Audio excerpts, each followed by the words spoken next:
Hello friends, आप सभी का स्वागत है आज की इस वीडियो क्लास में। और आज की इस वीडियो क्लास में हम लोग पढ़ने वाले हैं आर्ट एंड कल्चर को। देखिए, जो हमारा लुसेंट का नया बुक आया है जो कि 2024 का एडिशन है, ठीक है। इस नए बुक में एक भाग जोड़ा गया है जो कि कला एवं संस्कृति के नाम से जोड़ा गया है, ठीक है। कला एवं संस्कृति। तो कला एवं संस्कृति के नाम से इस भाग को जोड़ा गया है, ठीक है।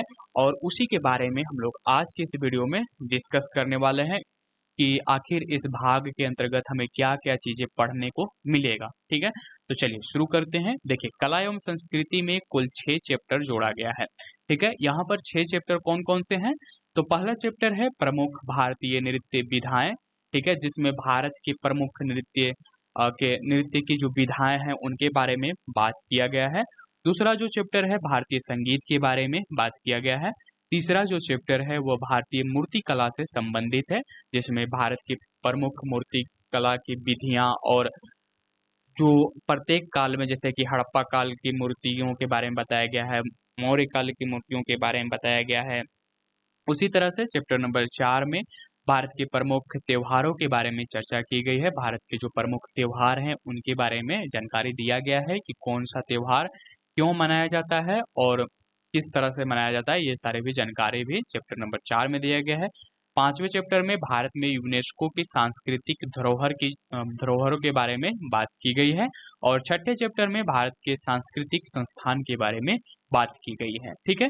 तो ये कुल 6 चैप्टर हैं जिसके अंतर्गत जो कि कला एवं संस्कृति के नाम से जो हमें इन 6 चैप्टरों को पढ़ना है, ठीक है। चलिए आगे देखते हैं। यहाँ पर जो प्रमुख भारतीय नृत्य विधियाँ हैं, इसके अंतर्गत अगर हम बात करें तो हमें 8 शास्त्रीय नृत्यों के बारे में पढ़ना है। जैसे कि भरतनाट्यम, कथकली, मोहिनीअट्टम, कुचिपुड़ी, ओडिसी, मणिपुरी, कथक और सत्रिया। ये सभी जो 8 शास्त्रीय नृत्य हैं उनके बारे में यहाँ पर हमें पढ़ना है, भारत के प्रमुख नृत्य विधियाँ के रूप में, ठीक है। साथ ही साथ कुछ लोक नृत्यों के बारे में भी यहाँ पर जानकारी दी गई है, लोक नृत्यों के बारे में जानकारी दी गई है। कुछ पारंपरिक नृत्य जैसे कि गरबा हुआ, ठीक है। गरबा क्या है? एक पारंपरिक नृत्य है जो कि गुजरात में किया जाता है। साथ ही साथ फसल कटाई के समय, फसल बुआई के समय कुछ नृत्य किए जाते हैं, तो उन नृत्यों के बारे में भी यहाँ पर जानकारी दी गई है इस चैप्टर के अंतर्गत। जैसे कि बिहू हुआ, डांडिया रस हुआ, ये सभी फसल कटाई के अंतर्गत किए जाने वाले डांस हैं। जैसे बिहू, डांडिया, रस, ये सभी जो डांस हैं, ये सभी जो नृत्य की विधाएँ हैं, ये विधाएँ जो है अ, फसल कटाई के समय किया जाता है।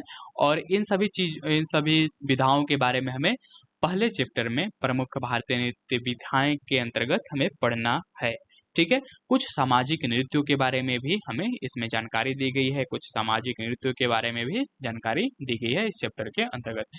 जो नेक्स्ट चैप्टर है हमारा वो संगीत के ऊपर है, ठीक है। भारतीय संगीत के ऊपर है, ठीक है। तो इसके अंतर्गत हमें पढ़ना है संगीत का वर्गीकरण। सबसे पहले तो वर्गीकरण पढ़ेंगे। वर्गीकरण के बाद हमें समझना है कुछ घराना, जो प्रमुख घराना हुए उनके बारे में कि आखिर घराना प्रणाली है क्या? घराना प्रणाली के बारे में समझेंगे कि घराना प्रणाली क्या है? कुछ प्रमुख घराना प्रणाली के बारे में जानेंगे, जैसे कि बनारस बनारस घराना प्रणाली, उसके बाद आगरा घ आगरा का जो घराना प्रणाली है, उसके बाद यहाँ पर पटियाला जो घराना प्रणाली है। तो इन सभी जो घराना प्रणाली है कि आखिर घराना प्रणाली क्या है और जो प्रमुख घराना प्रणाली है कि बनारस घराना प्रणाली क्या था और आगरा घराना प्रणाली क्या है, इनके बीच अंतर क्या है, इन सारी चीज़ों के बारे में हम लोग इस चैप्टर के अंतर्गत यानी कि भारतीय संगीत का जो हमारा दूसरा चैप्टर है, इसके अंतर्गत पढ़ने समझने वाले हैं, ठीक है। चलिए, इसके अंतर्गत हमें संगीत के कुछ प्रतिपादकों के बारे में जानकारी मिलेगी, साथ ही साथ संगीत की उत्पत्ति और कुछ राज्यों के बारे में जानकारी मिलेगी कि कुछ ऐसे संगीत हैं जो कि किसी विशेष राज्य में गाए जाते हैं, ठीक है, और उनकी उत्पत्ति किसी विशेष राज्य, किसी विशेष क्षेत्र में हुआ है। तो उन संगीतों के बारे में जानकारी हमें इस चैप्टर के अंतर्गत दिया गया है और उन राज्यों की जानकारी भी दी गई है, ठीक है। चलिए नेक्स्ट चैप्टर जो हमारा तीसरा चैप्टर होगा वो भारतीय मूर्ति कला के अंतर्गत है। ठीक है, भारतीय मूर्ति कला से संबंधित है। भारतीय मूर्ति कला के अंतर्गत इस चैप्टर के अंतर्गत हमें बहुत सारे मूर्ति कला के निर्माण विधियों के बारे में पढ़ना है। साथ ही साथ कुछ काल में जैसे कि हड़प्पा काल में मूर्तियां कैसी होती थी, ठीक है, हड़प्पा कालीन मूर्तियों के बारे में जानेंगे। मौर्य काल में जो मूर्तियां बनाई जाती थी उनके बारे में जानकारी मिलेगी हमें। शुंग वंश के मूर्तियों के बारे में जानकारी इस चैप्टर के अंतर्गत दिया गया है। उसी तरह से गुप्त काल के मूर्तियों के बारे में जानकारी दी गई है। राष्ट्रकूट काल की मूर्तियों के बारे में जानकारी दी गई है।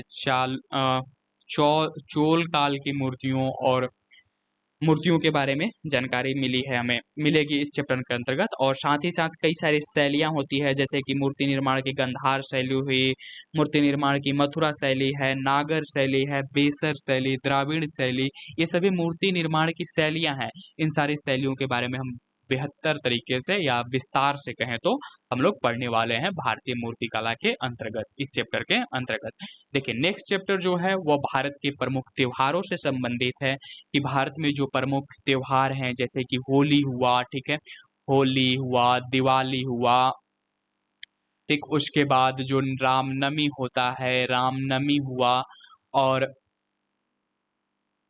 उसके बाद फिर कौन सा त्योहार आता है, जैसे कि कृष्ण जन्माष्टमी हुआ, कृष्णा जी के जो जन्म से संबंधित है, और महाशिवरात्रि जो हुआ, ये सारे जो प्रमुख त्योहार हैं, इन सारे त्योहारों के बारे में हमें इस चैप्टर के अंतर्गत पढ़ने समझने को मिलेगा, भारत के प्रमुख त्योहारों के अंतर्गत। ठीक है, तो नेक्स्ट चैप्टर जो हमारा बनाया गया है कला एवं संस्कृति के अंतर्गत वह है भारत के यूनेस्को की सांस्कृतिक धरोहर।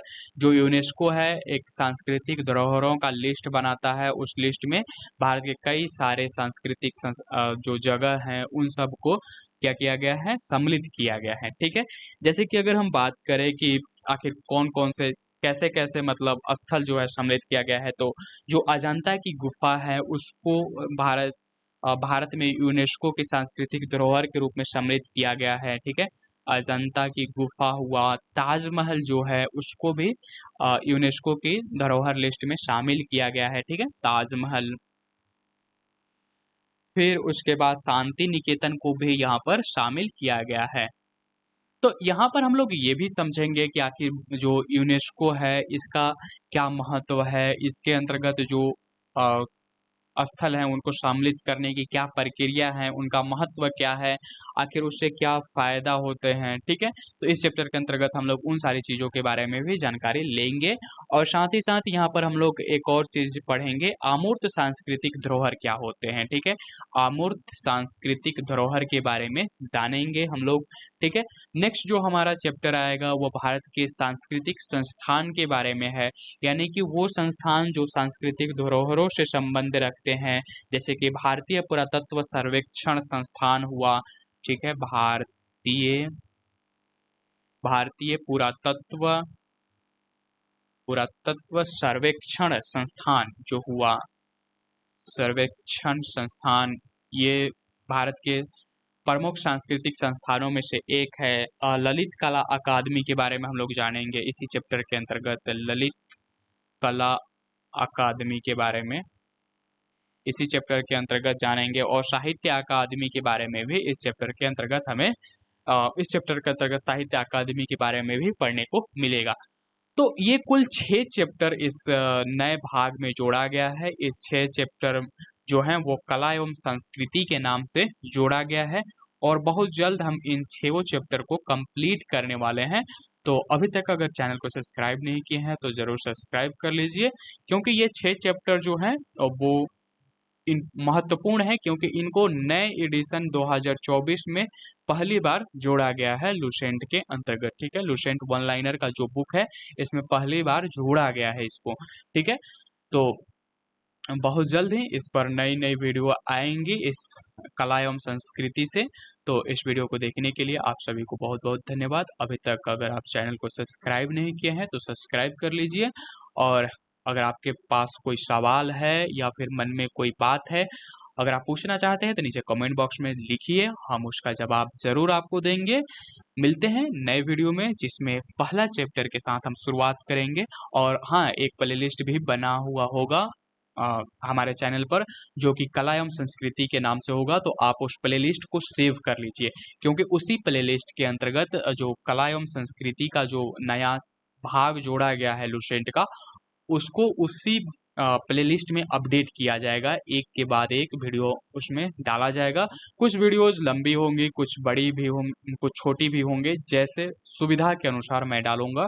ठीक है, तो मिलते हैं नए वीडियो के अंतर्गत जिसमें हमें पढ़ना है भारत के प्रमुख नृत्य विधियां के बारे में, विधाएं के बारे में। तो मिलते हैं नए वीडियो में।